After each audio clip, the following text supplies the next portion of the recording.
We're on the last dregs of a little Honeyweisen here. I don't know if that's how you say it, but that's what it said. It's honey. You know, in English it would be Honeyweisen, but I'm sure that it's probably Weissen, or it's got a V. Those damn Germans or Austrians or whatever they are. But you need a little bit of this good quality. I spent some money on my beer. I don't drink that much, so I figure since I don't, then spend the money. Spend the money, get the good stuff. So, I'm going to give you your GPS. Because you need GPS. You need to know where you are, what story you're in. The more stories you know, the more you might possibly, if you're lucky, be able to figure out what story you're in. George Patrick Soren. And today we're going to do a little Alexander memory card.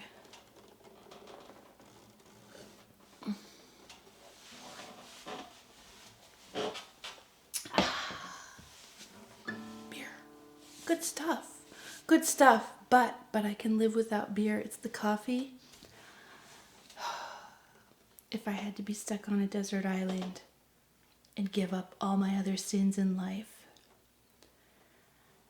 and I could only choose one, it's coffee.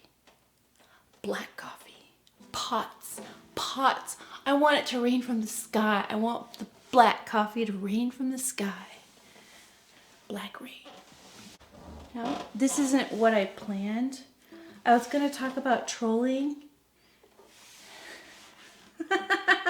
A big reason I put up a YouTube channel was to troll.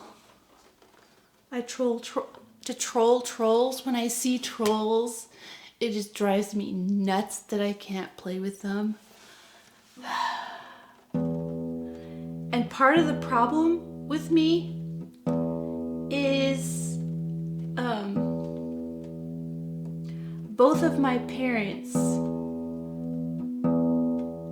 Yeah, I know it's a snark. I'm not a guitarist, but I do guitar. I do guitaring, but I'm not a guitarist. I do guitaring.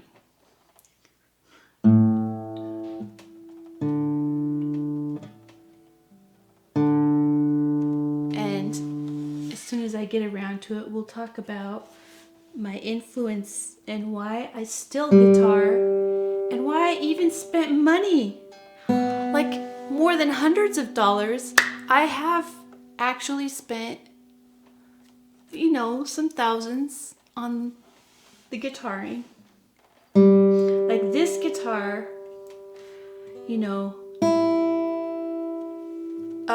this is a good guitar. This is my guitar. It takes a couple tries. And the reason this is my guitar is I would never give this away. The other guitars that I've had, including the first guitar that I bought, the first guitar that was given to me, have kind of gone out into the world their own ways. But this guitar, no. This one doesn't go anywhere. This is my guitar until I die.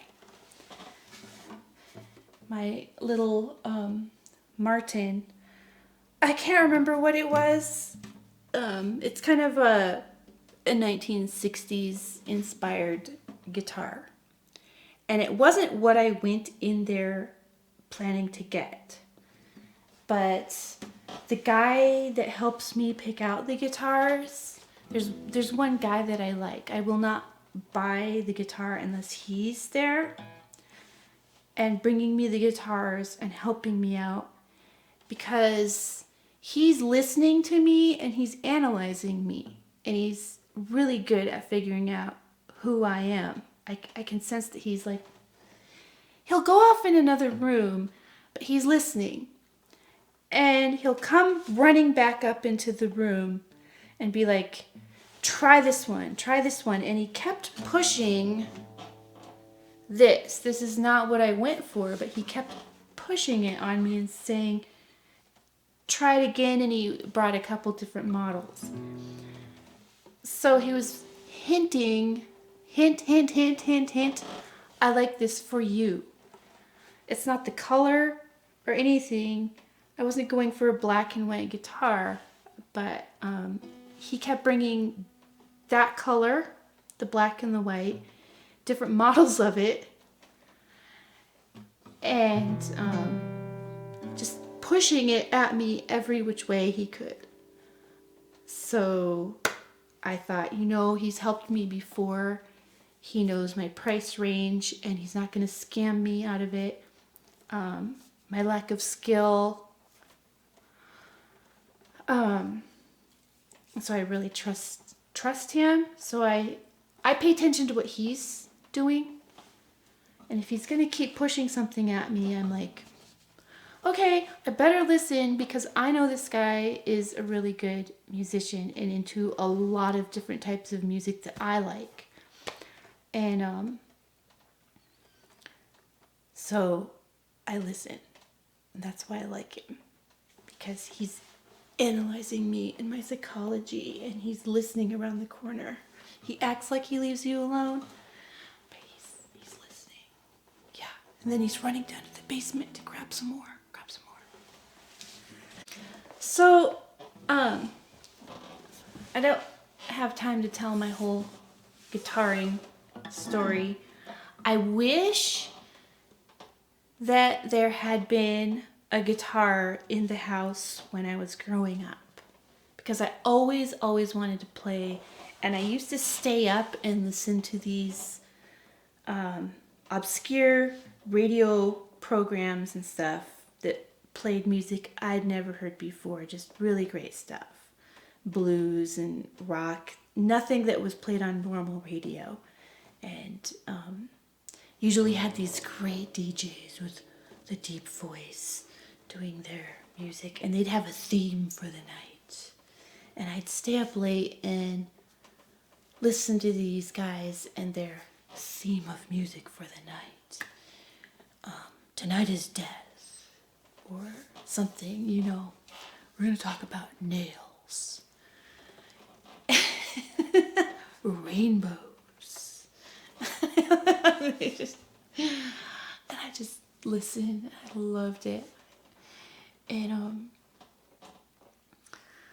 I was thinking tonight, because I was listening to John Lydon, or Johnny Rotten, and looking at him, and I was listening to an interview of his, and I know I don't seem like it, but his aesthetic and what he talks about with music is where I'm at, and have been, and always have been. Just his aesthetic, when I was listening to the interview and what he likes and why, it's like he is saying what I've been thinking since I was really, really little. Like, he doesn't like the Beatles. And I've always thought that too when I was really little and I heard him my whole life. I just thought, why do people think they're God? Why are the Beatles like great? The only reason I have any kind of love for the Beatles at all is not the Beatles. It's local musicians on good nights when I've been out at like this one bar that does great open mic nights, and you'll hear in the background as you're talking to someone, you will suddenly hear Hey Jude. It's the local characters and musicians that cover them that are the only reason I have any kind of good memories or any vaguely good feelings about the Beatles, because it's personal feeling. It's a good feeling.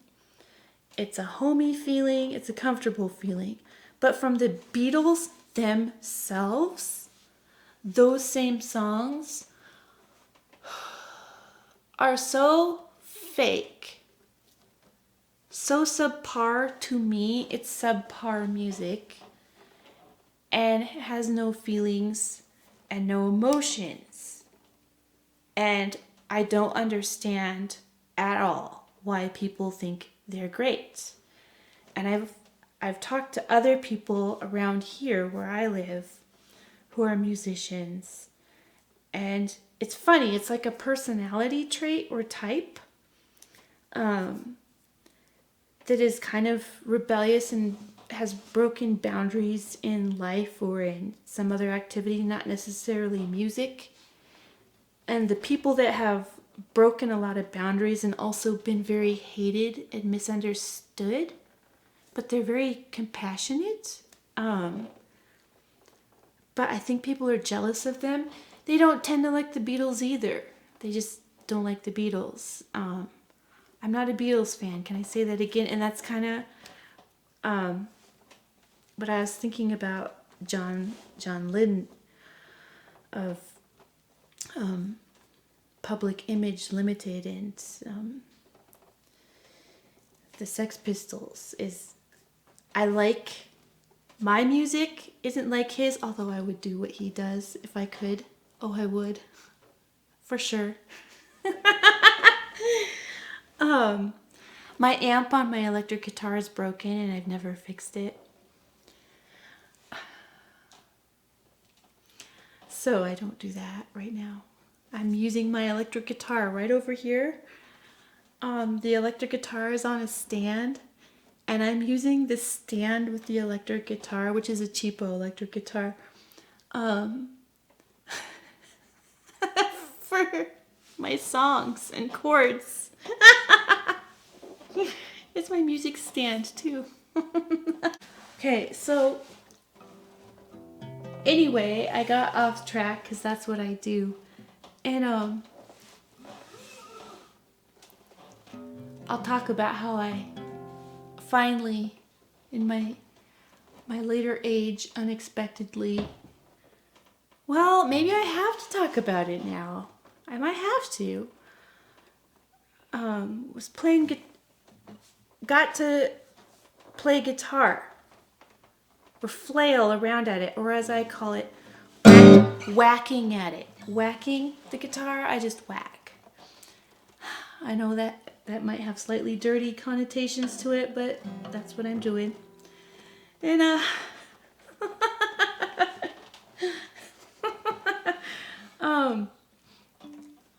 my mom handed me a big, huge, jumbo guitar on the way out the door of her house one day, several years back.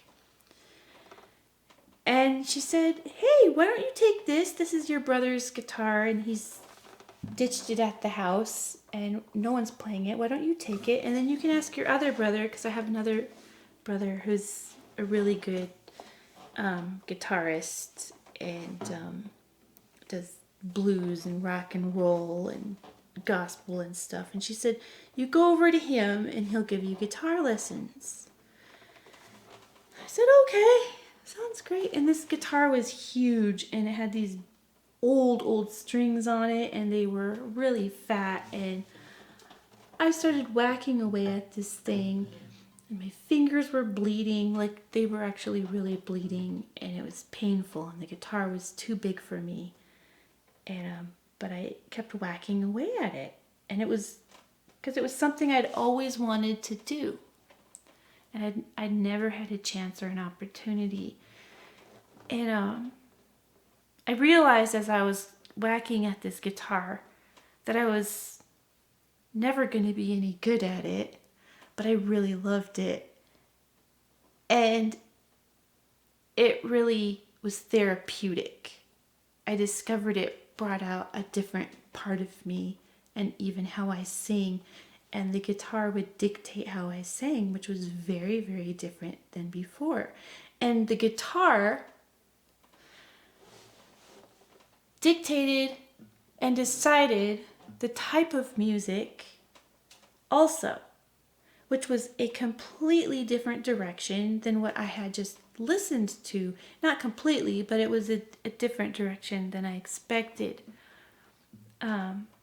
It turned out to be a lot more folky music and traditional, and definitely,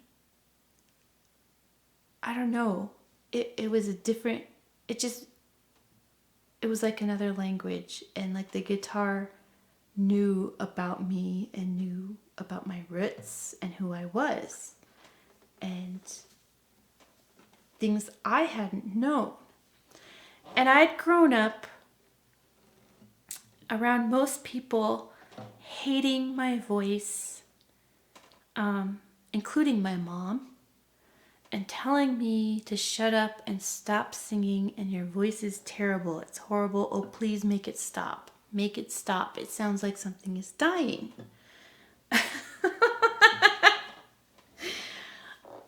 There's a boy across the street who has said that. When he's heard me outside playing, he has said, please make it stop. Make it stop. Something is dying. Which I think is hilarious. Because he doesn't understand, or maybe he does understand, that's kind of the point of what I do, is it is about dying. The guitar really brings out the death. I mean, I would have to say one of my very favorite songs ever is Am I Born to Die? Or I think it's also titled Black Ships Ate the Sky. I love that song. I love that song. I think I first heard it from a guy named Tim Erickson. I don't know how I stumbled on him. It was on YouTube. And I heard that song and I said, oh my God, I've got to try to do that song. That's amazing. And I'll never quit loving that song above all others. It's so dark and spooky. It's like Halloween. Am I Born to Die? It's so amazing to me. I love that song over and over and over again. I love it.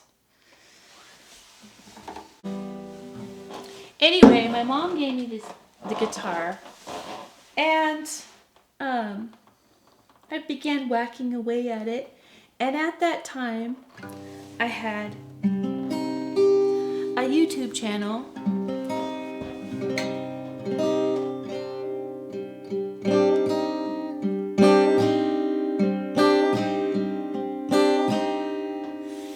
which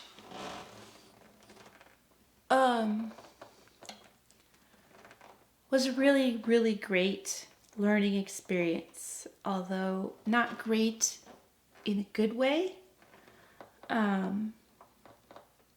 Extremely traumatic because I was a little bit ignorant of trolls and the evils. I knew about evil.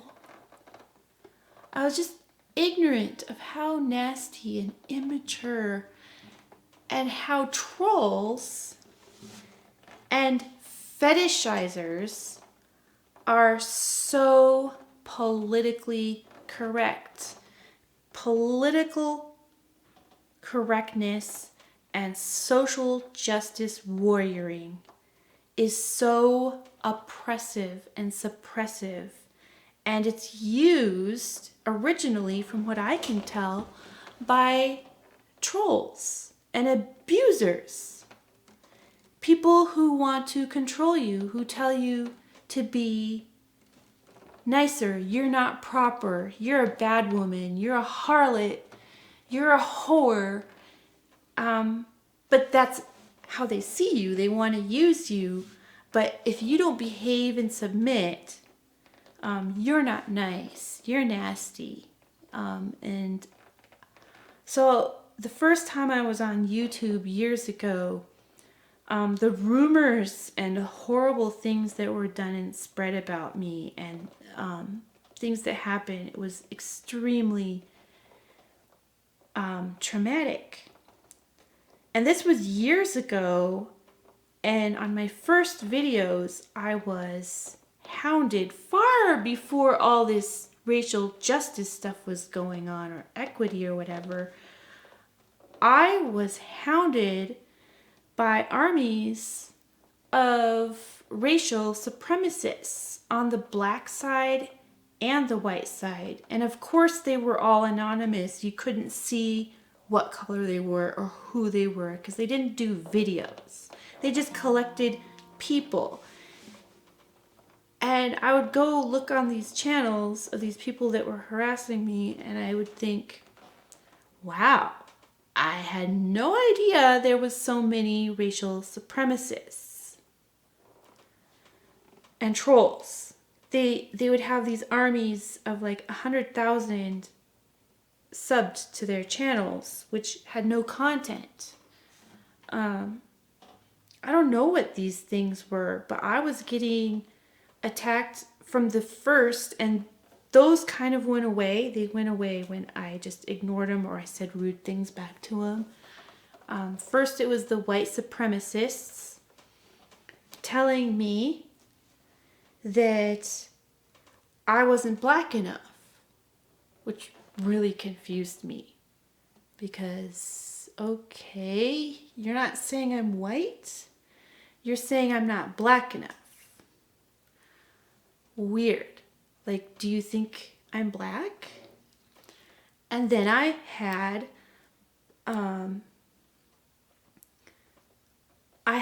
the black ones, the black supremacists come after me, telling me I wasn't black enough either. And I was just like, what? What is going on here? Like, I'm not white enough, I'm not black enough. And then I had a couple of Hispanics also, Hispanic supremacists, try to hint that I wasn't brown enough.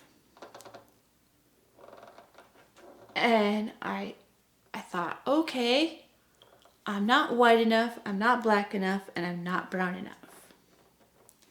Okay. Well, and I would just tell them, hey, I can't help the way I was born.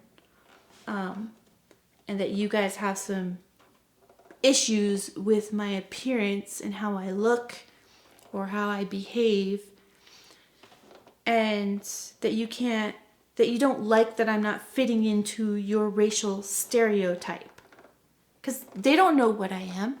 They don't know what I am, and I am not going to explain to you what I am, because boy am I a lot. I'm an American. Or what do we say now to troll people? American. I'm an American. I can.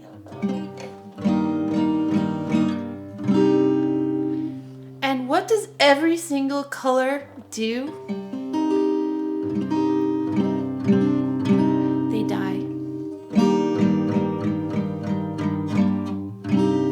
But I hope they all tell a good story before they die.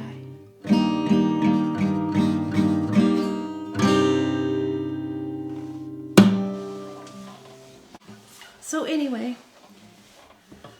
my mom gave me this big old jumbo guitar. It was a Gibson knockoff, an Epiphone, which I like to call an Epiphone. And it was an older model, not the new gaudy. They're just gaudy with their decor. It was really plain, simple, and really good for being a cheapo, like maybe $300 Gibson knockoff, an Epiphone. It was good. And I know it was good because real guitarists have played it and they like it. I just couldn't play it good, but that's where I bled on that thing. And I was playing that even though even though I couldn't play, and I went to my brother to try to learn and play some lessons, and like he gave me the pentatonic scale to learn and all these rules and things. And I am just not good at sticking to a rote pattern. And I know that's a bad thing because you need to learn these rules and these patterns because you cannot break the rules until you know the rules. That's how you break them. You really, the people who can break the rules the best, they're really not. Oh, because they know what they're doing. They know what they're doing. They've followed all the rules. So they can get to a point where it just explodes out and it appears that they're breaking the rules. But they're making the rules. They're making the new ones. And it's not new. It's all based on all that old stuff and all the patterns. But I've never, ever been good at that. Like, I'm a really excellent writer. And I noticed when I went to college, all my professors and teachers thought I was the best writer in their classes. But I was the only one who had no freaking clue what all the rules, the names were. I was just doing it. I was just doing it to the best of my ability, and I thought that's how you wrote. I didn't know about all these things like adjectives and verbs. I didn't have time for that, too. That's another thing. I get really bored with the technicalities. I don't really have time for it. I just want to do it. And that's how it was with the guitar. I just want to do it. Like, let's do it, even if it's junk to start with. The only way for me to do it is to do it. And you just got to keep doing it this horrible way until you maybe kind of catch on and figure it out. It's probably like going into a country with a foreign language. You can spend a ton of time studying that language and its patterns and how it works, which is great. I love reading about linguistic stuff and what linguists know and how they simplify things. But I can't do that. I would actually have to immerse and listen and just fumble and make a lot of mistakes and just start talking in it. I would have to learn my basics from a book and learn the few basic things, which I would do and study and go, what was that? But I would have to be in it, like jump into the water and be in it and flounder around and make a big, huge, embarrassing mess of it. And just do it and let people laugh at me or be offended. Because that's just how I do it, kind of. And that's what I did with guitar. And I still have no patience to learn any guitar technique. Nothing.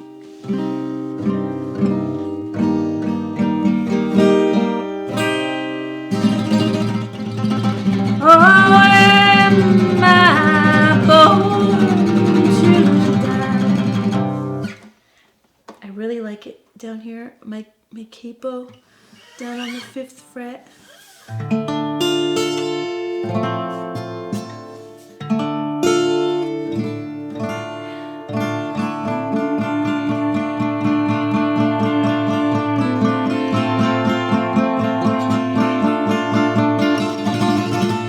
I'm also one of those people who believes the sound, the feeling, and the vibration of the music matters more than the words.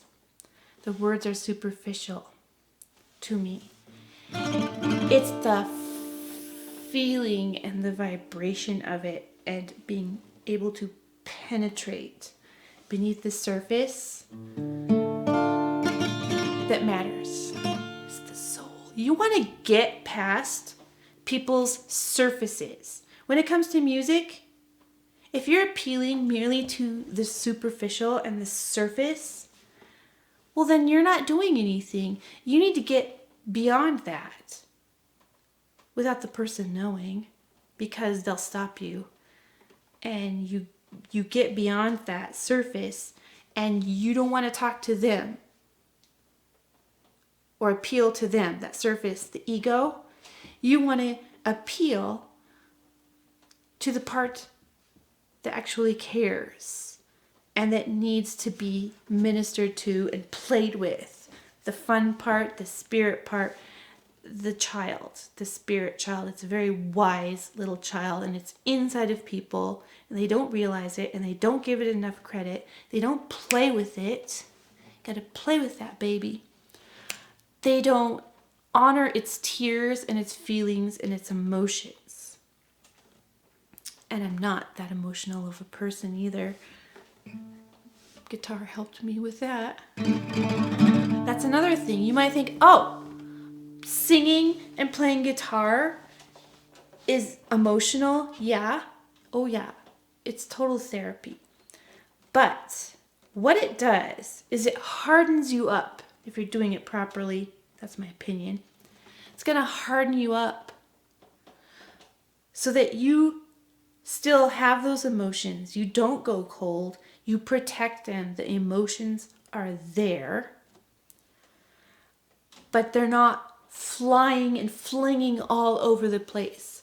I think it can make you a far more stoic and wiser person, but more stoic and strong. It like builds up the shell to sing and to play a musical instrument, so that the emotions aren't all over the place, and the emotions aren't just a shallow surface immature thing. It's going to make them deeper in yourself, so that that really deep string and thread can just kind of go like an umbilical cord out to other people. Because my opinion about music is you want to appeal to that child inside of them. It needs to be hugged, it needs to be kissed, it needs to be spanked. Well, maybe not spanked, but disciplined. Disciplined. You don't beat the child. You forgive the child and you discipline that child.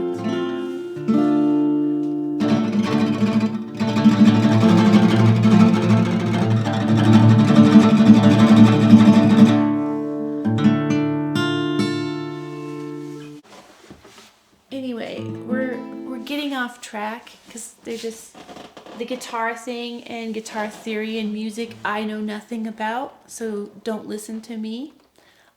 Zero. I know nothing. But I really admire when I can feel it. Anyway, so here I am. I've got this big old nasty guitar. I've got this YouTube channel full of trolls and fetishizers because I was in a man's community, because I love tobacco. And I was in a male pipe smoking community because YouTube used to be full of all these beautiful little communities. And the male pipe smokers were amazing. I really loved them. I thought they were really interesting, kind of grumpy. It was an interesting group, and it fell apart. It just all fell apart. I'm not sure why. I think it was like the beginning stages of the SJW type thing, and people having issues between the older generations and the younger generations, and but I was experimenting with that, and it was a great learning experience. It was, and I wouldn't take it back. But I was experiencing some trolls who were not really in the tobacco pipe smoking. Here, let's find a pipe. Well, here's one. I don't want to show this.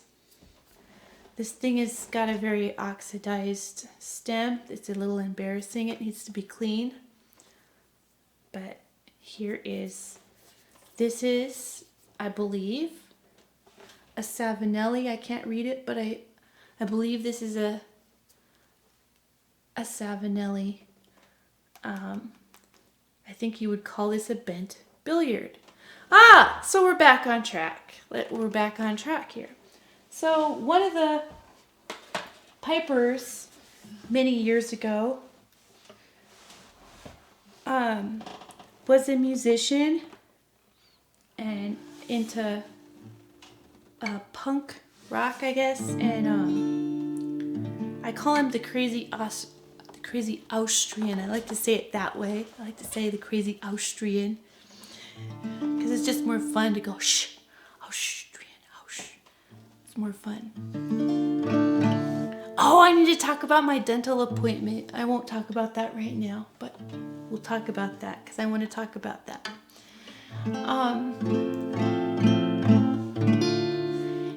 This crazy Austrian, I did just because I like to troll and I wanted to show off, but I also love to troll people by kind of being really junky and doing a bad job and making fun of things in music. And I knew it would really offend people if I went on not knowing how to play and everything and just screeched and yelled away and played. I knew it.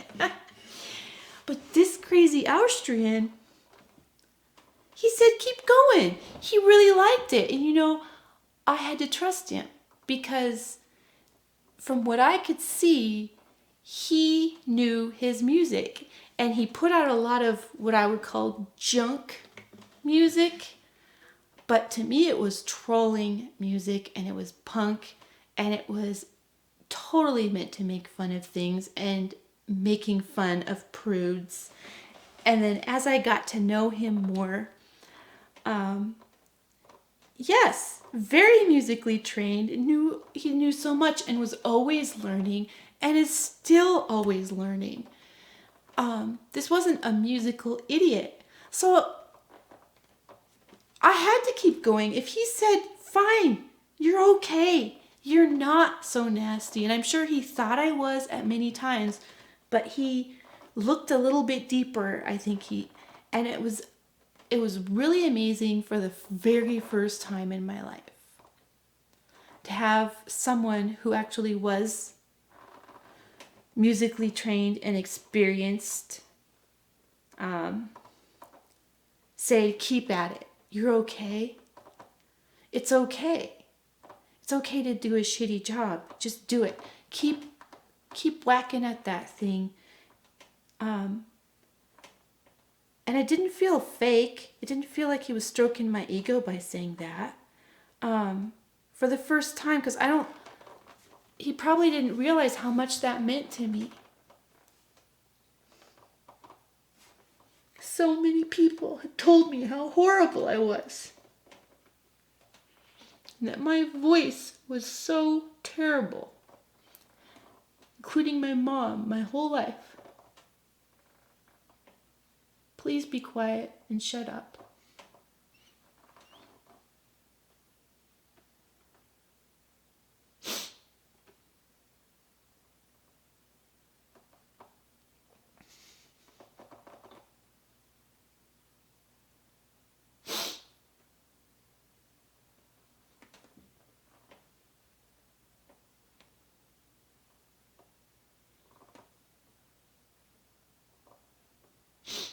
But my mom gave me the guitar.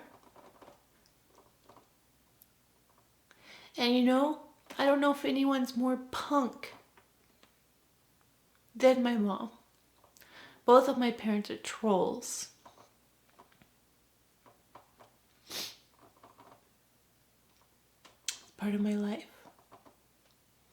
Is being a troll to the mainstream and making fun, because my parents both taught me that. And I don't know why my mom gave me that guitar, because she always told me she hated my voice and my singing.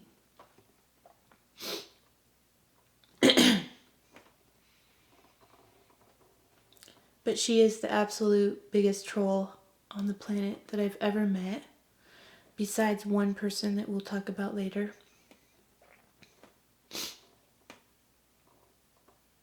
And if it wasn't for my mom handing me that guitar,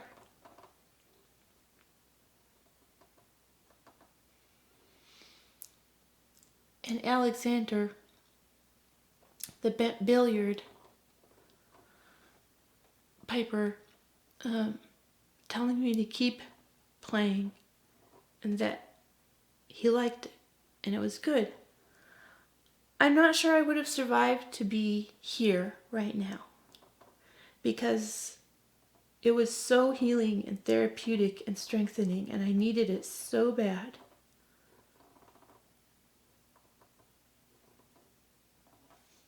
And I learned so much about myself and about the world.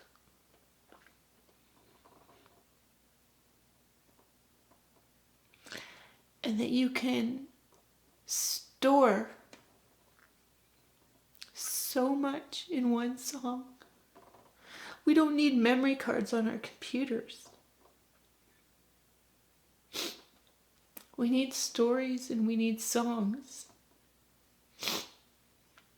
Those songs, music, singing is our soul story memory card.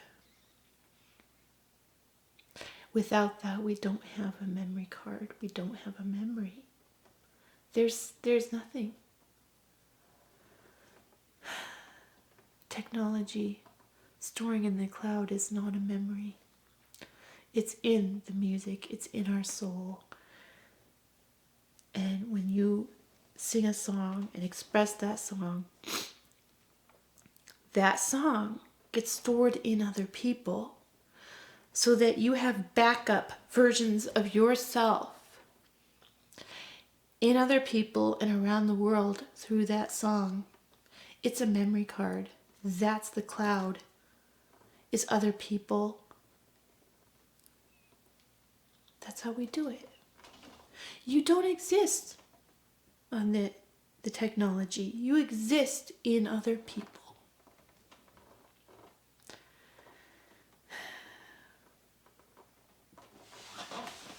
Damn camera. You gotta be strong to be vulnerable. That's what I was gonna say. Man, I said some good stuff in the part the camera cut off.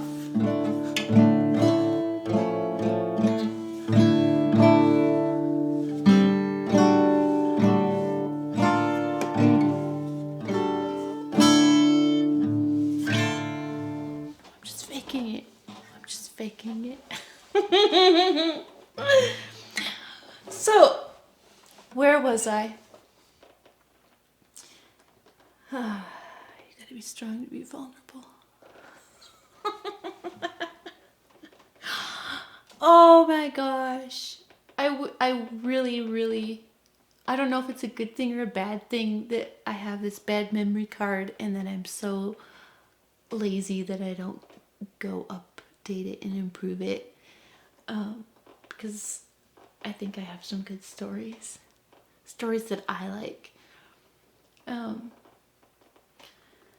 But I have to talk about this guitar. So I wouldn't have survived if it wasn't for the tobacco pipes and the guitar, the Epiphone, and the music.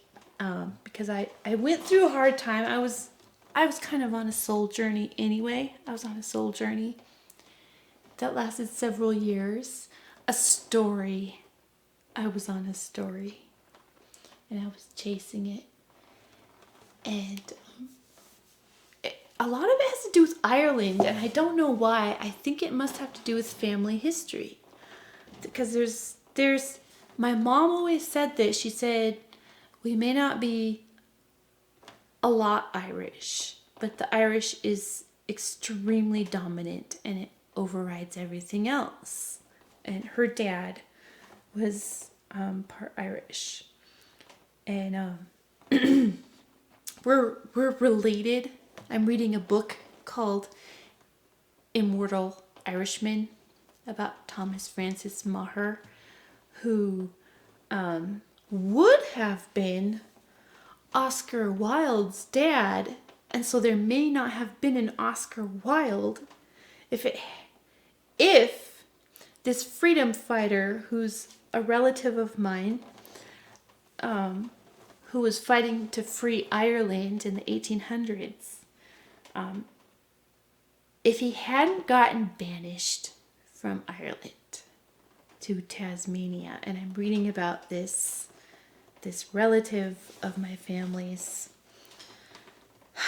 because my Irish that came here is also a Maher, related to Thomas Francis Maher, which kind of explains a lot. And it's a fabulous story, and I haven't finished reading it. And the reason it's fabulous is it pretty much shows how boring our lives are. We don't take any risks, but it is the life of following the word, literature, oratory of the 1800s, escaping. It's just a really adventurous story, and it's about fighting for freedom and fighting against slavery in Ireland, and then in America on the Union side of the Civil War. And the written word and the beauty of it, because this Thomas Francis Maher was Maher of the sword, but he was Maher of the word. He loved the written word, and he was in this little artsy-fartsy, rebellious, free Ireland community in the 1800s. And he was in love with Oscar Wilde's mom, and she was a rebel too. But he got banished. He got banished to Tasmania, and then he escaped to America.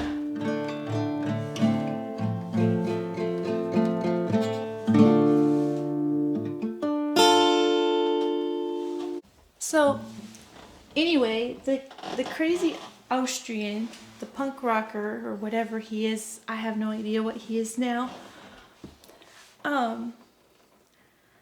I mean, I wish he would write a book or something about his life, because, oh my gosh, just fascinating, amazing.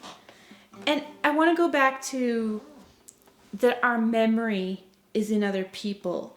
I don't mean that we project everything out and it's superficial. I mean, when you look at another person and they look at you, that's a reflection of you, reflecting back. Because, as another piper told me, we're headless. And he referred me, which was funny, but he referred me to this site called the Headless Organization, which made some good points. You're headless. You don't see your own head. All you have is your body. Your world is reflected back at you, and who you are and the world, what's looking back at you, that's your face. And that's why I'm upset about these face bands, because for tens of thousands of years, we've learned to, and we've evolved to look at people, and their face is a reflection of us. So that reflection back, that's a part of you. You can think all you want that people are not related to you. They are not a part of you. Yes, they are. And that face reflecting back at you, and that reaction and that look, that's you. So it could be negative. You've got to deal with it. It could be positive. You got to deal with that and accept that too. It could be ego stroking also. You've got to learn, what is that reflection? What is that person who's an image of me? It's an image of me. And I don't mean that in a selfish way. What are they reflecting back? Is it joy? Are they glad to see me?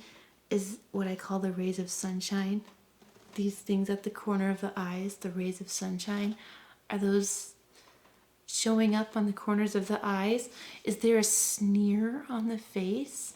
Like, the reason the face bands are so horrible is because, especially for females, the look of contempt, which is a little sneer at the corner of the mouth, you can't see that. You cannot see that. And that look of contempt is the number one way to predict divorce and abuse. At the beginning of any relationship, you, male, female, friendship, you need to be able to see the look of contempt, the little sneer. That's not a smile, it's a little sneer, a taunting sneer on the corners of the mouth. That look of contempt is a danger sign that we need to learn to pay attention to. You cannot see what we've evolved to learn to see. You cannot have a choice. And as humans, we need to be able to be wise enough. We need to be able to make the choice to waste our time being abused and getting into terrible sneering relationships. Because that's the number one sign of divorce, is when there's that sneer at the corner of the mouth. These facial reflections reflecting back at us is like a memory. It is us. It's our face. Like it or not. You might not like your reflection that day. I don't know what to tell you. Got to learn how to respond, not react to all those little bits and pieces of ourselves.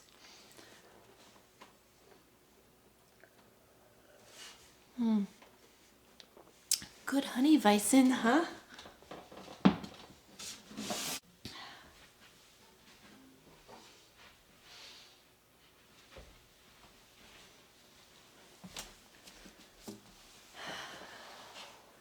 We're on the coffee now.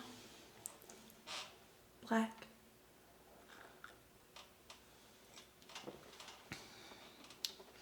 I think I inherited the coffee gene on both sides. There is such a thing as a coffee gene. I think I was saying that our reflection, our memory, our story is in other people. And sometimes it could be a monster or a demon. It's not how they act that matters. It's how we respond, not react, how we respond to that. We have all these parts in us that have to be managed. It's a big crowd. It's a party. It takes crowd management skills. Parenting. You got to parent yourself. I'm a pretty hands-off kind of person when it comes to that. Whatever. Just whatever. Your motives should be good, though. I believe ultimately in forgiveness because I want to be forgiven. But there are some things that are not forgivable, such as stealing my face. But it's not my face. I've noticed with working with the mask on, that's not the problem so much. The problem, especially to start, especially when I went back to work, it was very traumatizing for me. And that's why I was a little emotional on my last video. Very, very traumatizing not to see faces at all for weeks on end.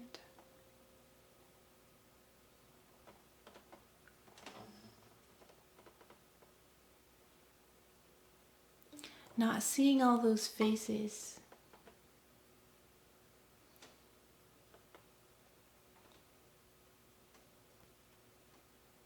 Was like being erased. And I believe my body and my soul tell the truth. And my body and my soul, the truth they tell me is that I am showing an utter disrespect to others that is unhealthy and unscientific by not revealing my face to them.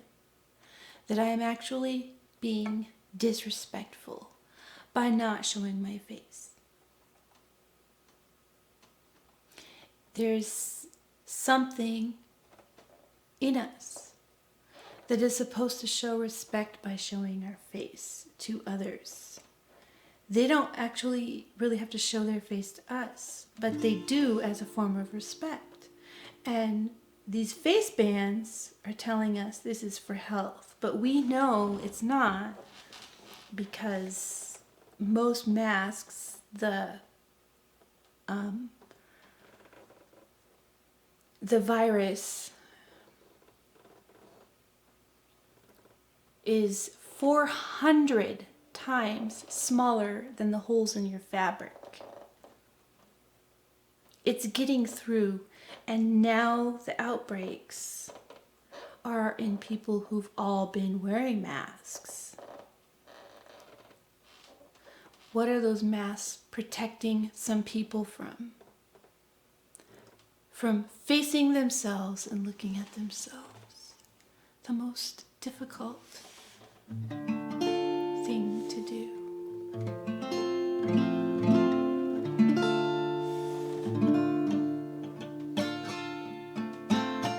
Can you forgive yourself when you look at others?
So in Cork, I like to call it Cork. I have no idea why. In Cork, Ireland, there's a little church called St. Anne's. And this church has a big, huge salmon weather vane on it that turns with the winds.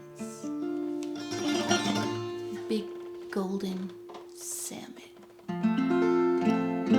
And I have learned you don't go wrong when you follow the way of the fish, the trout and the salmon. Maybe I learned that from my dad. But if you are lost, as the saying goes from my dad, go to the river. Go now.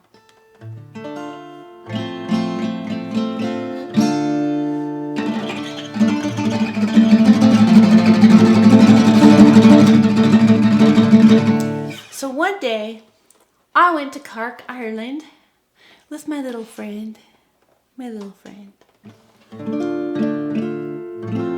I brought her into the story, and she loved it.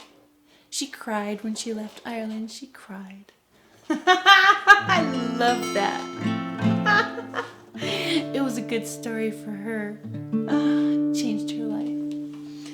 So I took my little friend, and we went off to Cork.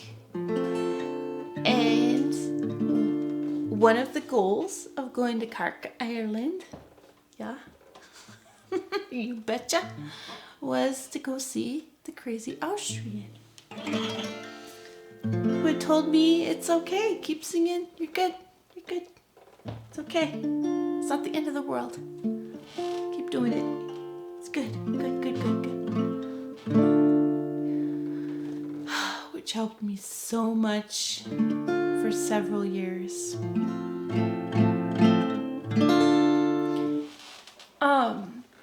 So we go to Cork, and it's very mild and gorgeous there.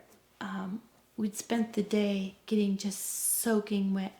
I can't tell all these stories in one video though. I just can't do it. I'm thinking of a story at this very moment called All at One Point. It's a short story, and it's called All at One Point. And a lot of life can be like that, where things don't matter, but points do. These little points of light, just all at one point. It's been a long time since I've read that. I think I should read it again. It's kind of a science fiction-y short story.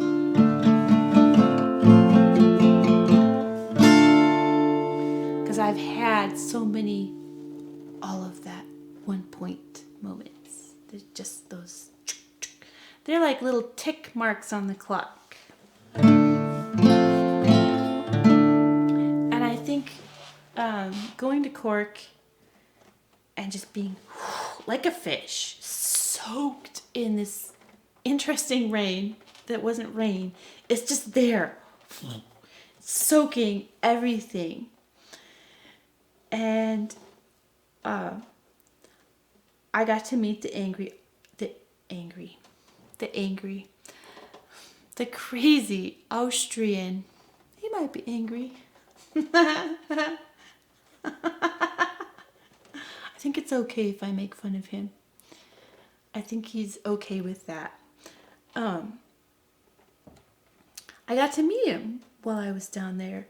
And I was going to go down to this bar he said to meet at,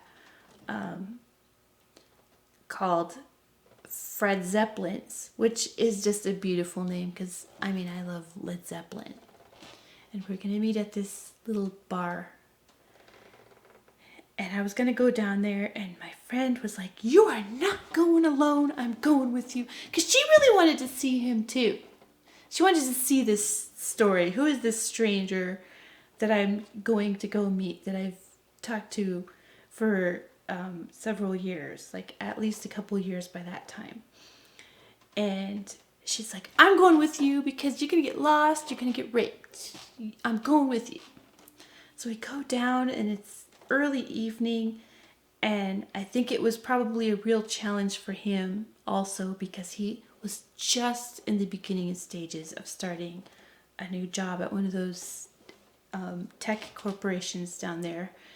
And so it was a huge stressful time for him to even take the time off while undergoing all that new training and all that at this new job. And we're standing out there, and I'm peeking inside the windows of the bar, and I'm just plastering my face against it, and there's this old guy looking back at me, and going, what? Damn tourists, those damn tourists. It's probably an American, probably. And we're standing out there in this moistness in the early evening, just before it gets dark. And well, he's not there. He's, and we're standing there wondering, I wonder if he's going to show up. And we were wondering, yeah, is he going to show up?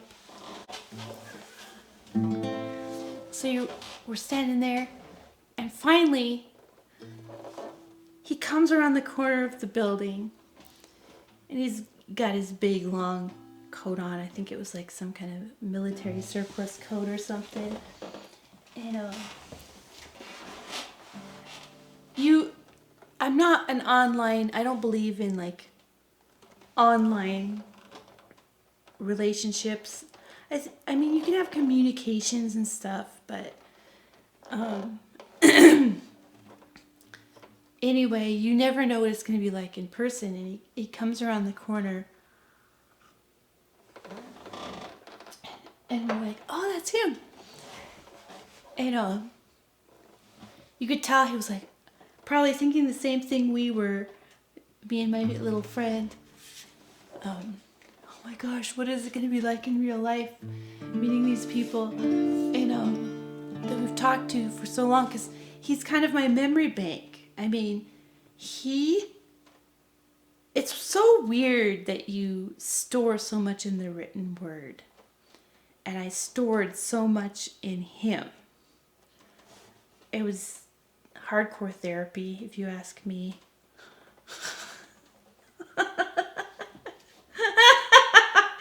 I just love the written word. And but I'm probably his memory bank too. So we can blackmail each other. Never. No way.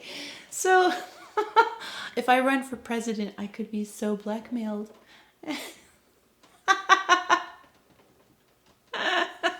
Sorry.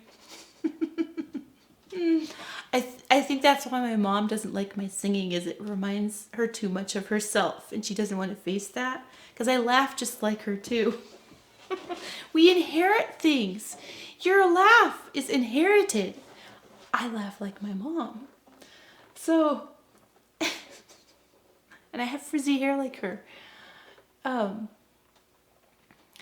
So he comes around the corner, and it's awesome. People in real life, off the screen. The screen is stupid. It is lesser. People in real life are better. You might think, oh, they're more flawed and all that. That's the greatness. That's the greatness of humans, is our character, and just, it's just great. So I felt like trolling right away when I saw him, because I could see that he was being a little bit shy and bashful. So I made sure, because I love to harass people a little bit and tease them, I just made sure to be extra friendly, and I was like, and I hugged him and everything. And then my friend left and went back to our little hostel, and we went and had beers. And this funny thing is, they have these smoking bans over there, but if there's a big huge hole punched in the ceiling, you can smoke indoors. So we went in this back area of the bar and had drinks. And what's funny is he could really talk, because he's not really talkative like on his videos that he used to make, which are mostly gone now. He's not talkative, but in real life, people are different. They're different. And very, very talkative. Very talkative. They just have way more character, and I found it very amusing. The only thing I regret is only having one beer. I should have had two. Should have had 2 beers. But we walked back, which I think it was on the way back to his place. So we walked back to my hostel, which is, I think, on the way.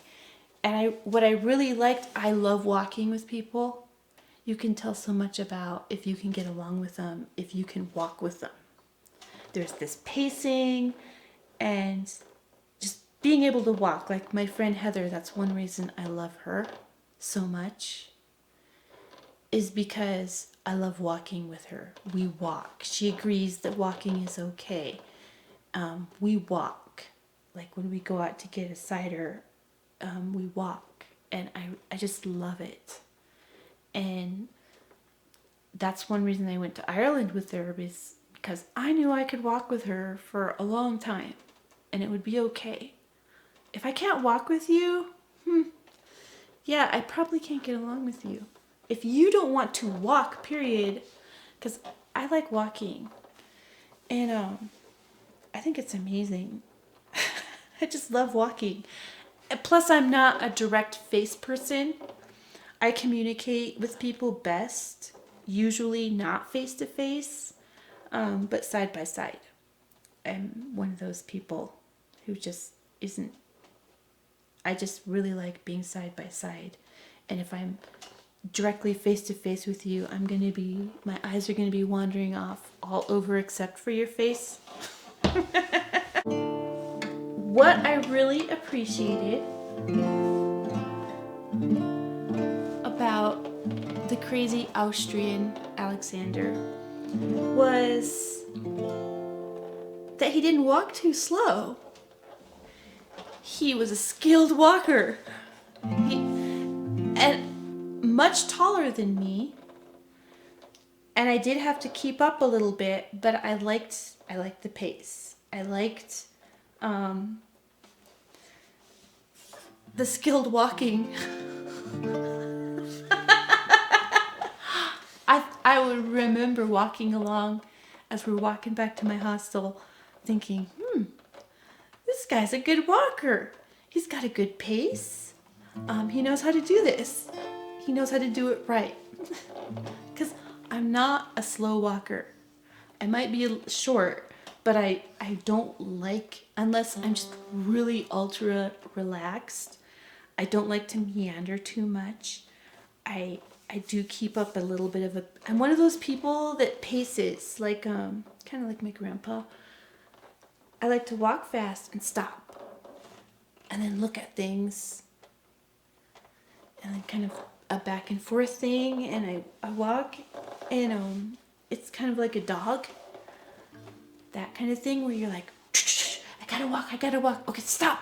Oh wait, let's go back there and look. I gotta look at this window. I gotta look at this thing in the window. I gotta look at this art display. Okay, let's go.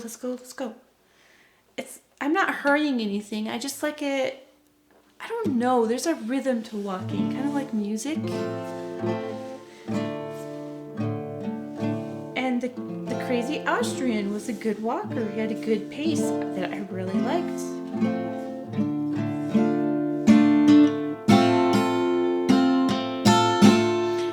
And meeting people wasn't a disappointment. It was good to meet him in real life.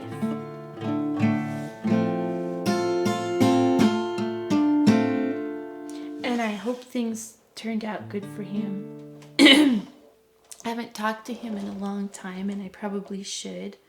It's been a very long time. One thing that I've been thinking a lot about that he said to me, and it just really, really sticks in my brain, and always has. He said he had like this fantasy about one day the whole world would just be plugged in to the computer and staring at the screen. And they'd be sitting there looking at their computers, and that would be the world, and looking at these screens. And some people would get up and go out. They'd go out their doors, and they'd get to create a whole new world, because the majority of people were sitting on their computer screens and would never get off. And then the people who wanted to live would just go out into this new world. And they'd live and they'd make the world their way. And I always thought about that, and I think about it more and more now. It just sticks in my mind a lot. And I wonder, like, are we going to have a split of people? Like, screen people? And then the real people who are out there living, and the screen people don't even know they're out there, and they're creating an economy and a whole world out there. Civilizing it and living out there. You never know.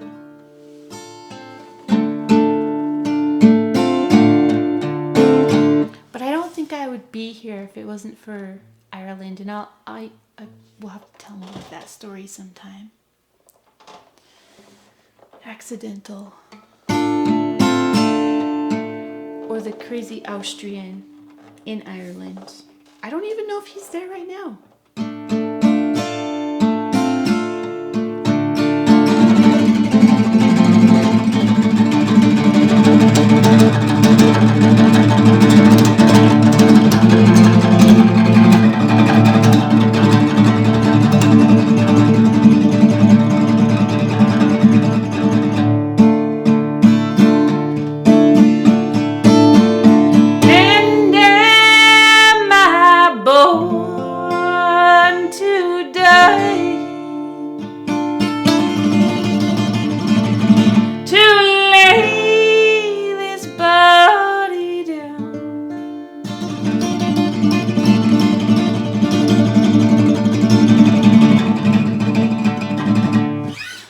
Do something about that electric guitar and that amp, huh?